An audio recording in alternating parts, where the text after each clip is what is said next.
আসসালামু আলাইকুম। হযরত আব্দুল কাদের জিলানী রহমতুল্লাহ আলাইহির ছোটবেলার ঘটনা।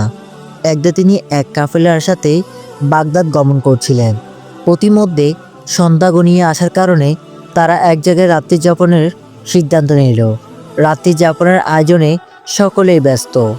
এমন সময় একদল ডাকাত এসে তাদের উপর হামলা চালিয়ে সব মালামাল লুণ্ঠন করে নিল। ডাকাত দলের লুটপাট যখন শেষ হলো, তখন একজন ডাকাত বালক আব্দুল কাদেরকে লক্ষ্য করে বলল, এই ছেলে, তোমার নিকট কিছু আছে কি? বালক আব্দুল কাদের জিলানী উচ্চকণ্ঠে জবাব দিল, হ্যাঁ আছে। জবাব শুনে ডাকাত মনে করলো ছেলেটি হয়তো আমার সাথে ঠাট্টা করছে, কারণ তার নিকট কিছু থাকলে তা তো দেখাই যেত। তাই সে আবারও বলল, তোমার নিকট কি আছে এবং তা কোথায় আছে বলো। তিনি বললেন, আমার নিকট 40টি স্বর্ণমুদ্রা আছে এবং তা আমার সাথেই আছে। ডাকাতটি অনেক খোঁজাখুঁজির পরও তার নিকট কোনো স্বর্ণমুদ্রা না পেয়ে তাকে দমক স্বরে বলল, তুমি কি আমার সাথে উপহাস করছো? উত্তরে তিনি বললেন, আমি সত্য কথাই বলছি। ইতিমধ্যে ডাকাতের দলের সর্দার উপস্থিত হয়ে বলল, আচ্ছা, তোমার স্বর্ণমুদ্রাগুলো কোথায় রেখেছো বলো তো একটু। তিনি বললেন, আমার কোটের ভেতরে স্বর্ণমুদ্রাগুলো সেলাই করা আছে। তার কথা মতো মুদ্রাগুলো পেয়ে ডাকাতের সর্দার বলল, তুমি তো বোকা ছেলে, কারণ তুমি যদি আমাদেরকে এগুলোর খোঁজ না দিতে, তাহলে কিছুতেই আমরা এগুলো খোঁজ পেতাম না। এই কথা শুনে বালক আব্দুল কাদের বললেন, আমি বাড়ি থেকে রওনা হওয়ার সময় আমার আম্মা আমাকে বলে দিয়েছেন, হে আমার প্রিয় ছেলে, তুমি সদা সত্য কথা বলবে।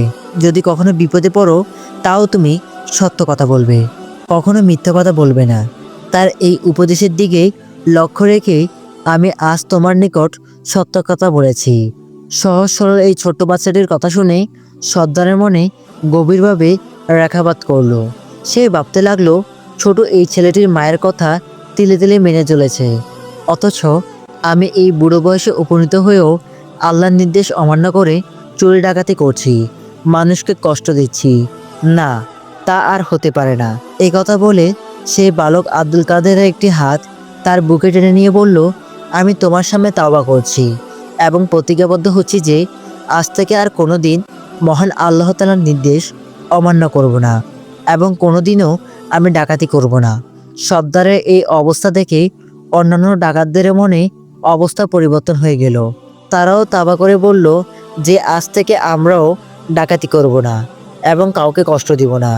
অতঃপর তারা সবাই সর্দারকে লক্ষ্য করে বলল, এতদিন যেমন অন্যায় ও খারাপ কাজে আপনি আমাদের সর্দার ছিলেন, তেমনি এখন থেকে ন্যাক ও সৎ কাজের ব্যাপারেও আপনি আমাদের সর্দার থাকবেন।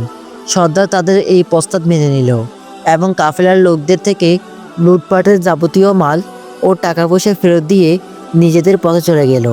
সত্য কথা বলার কারণে এভাবেই একটি পথভ্রষ্ট ডাকাত দল হেদায়েতের নূরে নূরান্বিত হয়ে সঠিক পথের সন্ধান পেল।